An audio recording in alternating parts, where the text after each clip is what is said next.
Faut-il payer pour ses parents, quelle que soit la manière dont ils se sont comportés avec leurs enfants? Oui, dit aujourd'hui la loi, et pour certains, c'est impensable. Tu te dis, je vais nourrir et loger mon bourreau géniteur qui a détruit ma vie, quoi. Je leur dois rien. La loi est mal faite. Si elle a besoin d'aller à l'EHPAD, il va falloir que je subvienne à ses besoins. Et ça, c'est hors de question. Je vis un peu cette obligation alimentaire comme une épée de Damoclès au-dessus de ma tête. Je sais qu'un jour, potentiellement, on pourra me demander de payer pour mon parent. Un collectif, Lien Ensemble, veut donc réformer la loi pour permettre aux enfants de rompre définitivement les liens. La personne se désolidarise, elle ne paiera plus les obsèques, elle ne paiera plus du coup les obligations alimentaires et l'héritage ira à l'État. C'est vraiment une question psychologique. Ça a un réel coût psychologique de devoir se replonger dans une histoire familiale difficile. On est obligé de payer pour nous les victimes, pour notre bourreau. On nous replonge dans un enfer qu'on n'avait pas besoin. Il y a tous les traumatismes qu'on a essayé de laisser derrière qui... Oh, c'est terrible. Hein. Je pense qu'il y a un vrai problème de considération de l'enfant dans notre société française. Alors, je m'appelle Alicia, j'ai 26 ans. Je viens de Toulouse et je viens parler du collectif que j'ai fondé avec Marine Gatineau-Dupré qui s'appelle Les Liens Ensemble.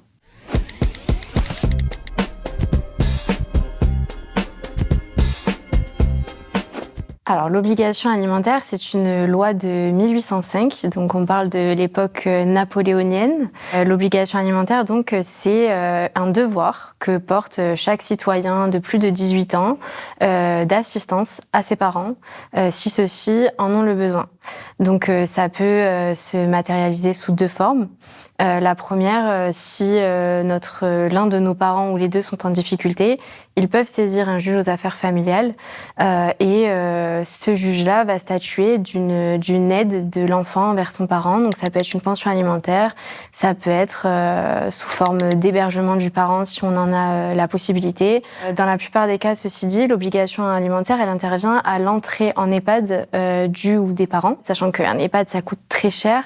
Alors en EHPAD, la facture s'élève en moyenne à 95 € par jour, soit 2 900 € par mois et 35 000 € par an. L'obligation alimentaire, dans certains cas, elle pose problème, et notamment dans le cas où on a des parents que nous, on appelle des parents défaillants.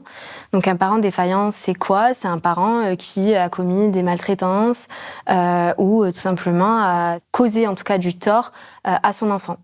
C'est mon cas, j'ai un père défaillant.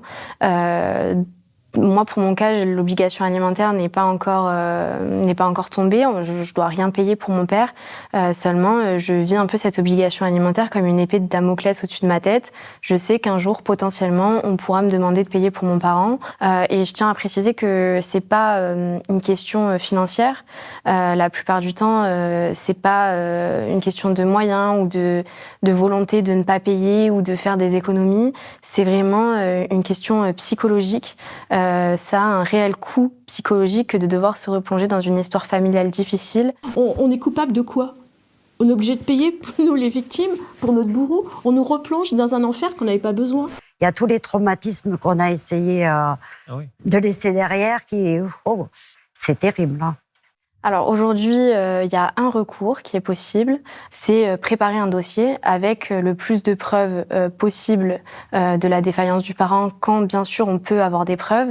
Alors ça peut être demander à son entourage de rédiger des lettres ou des témoignages, ça peut être recontacter des vieux voisins d'enfance, des professeurs, peu importe. Tous les témoignages sont bons à prendre dans l'optique de saisir un juge aux affaires familiales. J'ai reçu des courriers, mon frère et ma sœur ont reçu des courriers. Quel genre de courrier? Pour me dire qu'on était des menteurs, que ma voix lui donnait des hauts le cœur. Au moment où on nous impute de payer, où on nous demande de payer, on peut faire appel à un juge aux affaires familiales pour contester ce devoir. Avoir recours à un juge aux affaires familiales, ça peut être une procédure très longue. Il faut attendre d'être convoqué au tribunal, il faut attendre la décision du tribunal. Certaines personnes prennent la décision de prendre un avocat, ça coûte aussi des frais. C'est un coût énorme, tant psychologique que financier.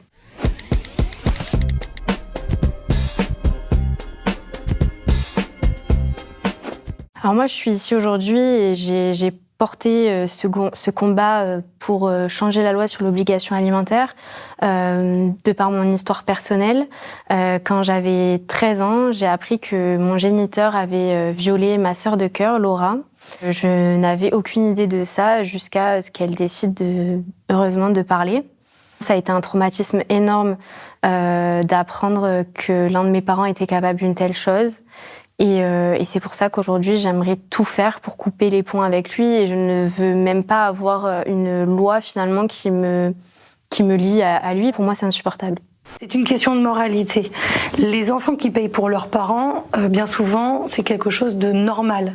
Mais quand on a eu un parent défaillant, c'est une double peine. Alors, le collectif Les Liens en Sang, il part d'un autre collectif qui s'appelle le collectif Porte Mon Nom, dirigé, enfin en tout cas créé par Marine Gatineau-Dupré, qui visait à changer la loi sur le changement de nom et à le faciliter. En gros, tout un chacun pouvait changer de nom une fois dans sa vie pour prendre celui de sa mère ou de son père, sans avoir à prouver, juste en remplissant un CERFA à l'état civil. J'ai été hyper impactée et touchée par ce projet-là. J'avais pour ambition de faire la même chose avec l'obligation alimentaire. Et là, on a décidé donc de créer le collectif Les Liens en Sang, qui du coup est composé d'elle et de moi, et petit à petit d'une communauté grandissante de personnes qui se reconnaissent dans ce projet, qui ont à cœur de voir la loi changer. La personne se désolidarise, elle ne paiera plus les obsèques, elle ne paiera plus du coup les obligations alimentaires et l'héritage ira à l'État. D'accord. On a pris la décision de contacter plusieurs sénateurs, députés. Et parmi eux, le sénateur Xavier Iacovelli a répondu présent, nous a accordé un rendez-vous en visioconférence, rendez-vous durant lequel on a pu lui présenter un projet de loi écrit par les soins de Marine. En gros, on part du principe que on est adulte, donc on n'est plus une victime. Alors que quand on a été maltraité dans sa jeunesse, dans son enfance, en fait, ces séquelles, on les a tout au long de la vie. Le sénateur a de suite saisi l'importance de ce projet de loi. Et donc, la loi a été déposée le 17 février 2025 par le sénateur. Et entre-temps, on a pu agrandir notre base de données de témoignages, mais aussi participer à la création de tables rondes au Sénat, où on a pu échanger avec des professionnels, donc des notaires, des avocats, des psychologues. Voilà. Et aussi, on a fait une table ronde avec des victimes de parents défaillants. C'était une table ronde extrêmement émouvante où les victimes ont pu raconter leur histoire, ont pu expliquer aux sénateurs à quel point ça leur tenait à cœur que la loi passe. C'est un projet qui est beaucoup plus long qu'on peut l'imaginer quand on est hors du processus. Quand on y est, on se rend compte à quel point il y a des choses à prendre en jeu, notamment les avis de chaque parti politique, parce que le but et l'enjeu principal, c'est que cette loi elle soit adoptée par le plus grand nombre de sénateurs et députés que possible. Ça reste une proposition de loi qui touche à la famille. Famille en France qui est sacralisée avec le père, la mère. Il faut surtout pas toucher aux devoirs qu'on a envers nos parents. Donc il faut prendre en compte les avis divergents. Il faut faire preuve d'une grande patience parce que effectivement, là on le voit, l'actualité politique est assez instable. Et donc effectivement, on sait que le projet peut être avorté pour une raison X ou Y, notamment si le gouvernement est amené à être remplacé dans les prochaines semaines, quoi. C'est pas une question d'argent, c'est une question éthique et morale et de la reconnaissance du statut de victime de l'enfant. À l'heure actuelle, il faut savoir que si un enfant ne veut pas payer, il ne paiera pas. Quoi qu'il arrive, nous, on reçoit des témoignages de personnes qui, effectivement, ont conscience de cette obligation alimentaire et qui structurent toute leur vie autour de cette obligation alimentaire de sorte à être insolvable au moment où le parent a besoin d'aide. Je vais donner un exemple très concret. On a une femme qui nous a écrit, qui nous a expliqué que elle avait créé sa société au nom de son mari. Elle s'est mariée. Elle a créé sa société au nom de son mari. La maison est au nom de son mari. Tout est au nom de son mari. Cette femme n'a rien à son nom.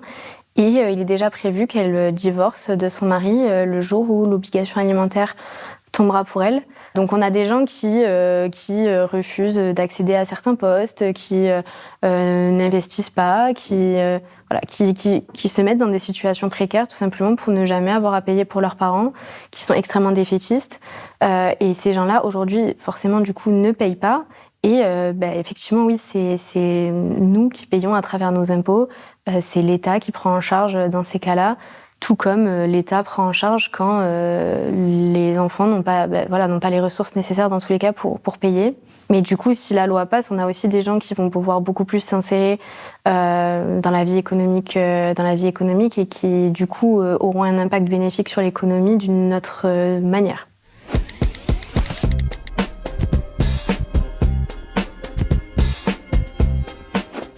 Je pense que l'ampleur de la montagne à gravir est énorme en termes de protection de l'enfance, etc. Je me suis pris une sacrée claque en recevant autant de témoignages. Je savais pas qu'en une journée, je pouvais recevoir autant de témoignages d'enfants, d'adultes qui ont été des enfants et qui sont toujours au fond d'eux des enfants traumatisés. Mais les chiffres sont parlants. Un Français sur 8 est victime de maltraitance, 1 sur 10 d'inceste. On parle 2 millions de Français là. Cette loi, elle soulève des vraies problématiques. Déjà, la première, c'est la place de l'enfant dans la famille. Pourquoi un enfant devrait avoir des devoirs envers ses parents ? Jusqu'à preuve du contraire. Alors bien évidemment, il y a des exceptions, mais généralement, faire un enfant est un choix. Naître n'en est pas un. Autre point, on sait aujourd'hui que seulement 20% des victimes d'inceste, pour prendre l'exemple de l'inceste, parlent de ce qui lui est arrivé. Et sur ces 20%, seulement 1% des agresseurs sont condamnés. Donc je pense qu'il y a un vrai problème de considération de l'enfant dans notre société française. Que fait-on pour les enfants dont l'inceste a été reconsidéré comme une agression sexuelle ? Que fait-on pour tous les enfants qui ont vécu des graves traumatismes, mais qui ne sont pas un crime ? En fait, il y a un vrai problème aussi en termes de preuves. Comment prouver une agression sexuelle, c'est déjà extrêmement compliqué. À l'âge adulte. Quand on est enfant, il y a une autre difficulté qui s'ajoute la plupart du temps, c'est que les enfants n'ont pas forcément conscience que ce qu'ils subissent est aussi anormal, que du coup on se retrouve avec des gens qui réalisent aussi ce qu'ils ont vécu sur le tard. Comment prouver un viol qui a eu lieu 15 ans auparavant ? C'est impossible. Tout simplement. C'est difficile et puis la défense forcément ça sera vous voulez pas payer pour votre parent donc c'est finalement les victimes qui deviennent un peu bourreaux. Donc ces enfants-là, non seulement ils n'obtiennent jamais justice par rapport à ce qu'ils ont vécu, mais en plus on leur demande de payer pour leurs parents plus tard et quand ils font appel à un JAF, ils n'ont pas de preuves. Donc en plus, ils reçoivent une condamnation parce que un enfant qui perd entre guillemets auprès du JAF, c'est un enfant qui est condamné à payer. Donc un enfant qui à la base est victime, finit condamné à payer pour son parent, qui est son bourreau. Si des personnes se sentent concernées par mes propos, par cette proposition de loi, je pense qu'il y a plusieurs choses qui sont possibles pour nous aider. La première chose, c'est de nous envoyer vos témoignages. Si vous êtes prêts à témoigner dans les médias, de nous le préciser, mais également de faire appel à vos députés et sénateurs pour leur présenter cette proposition de loi et nous aider à les convaincre de voter pour.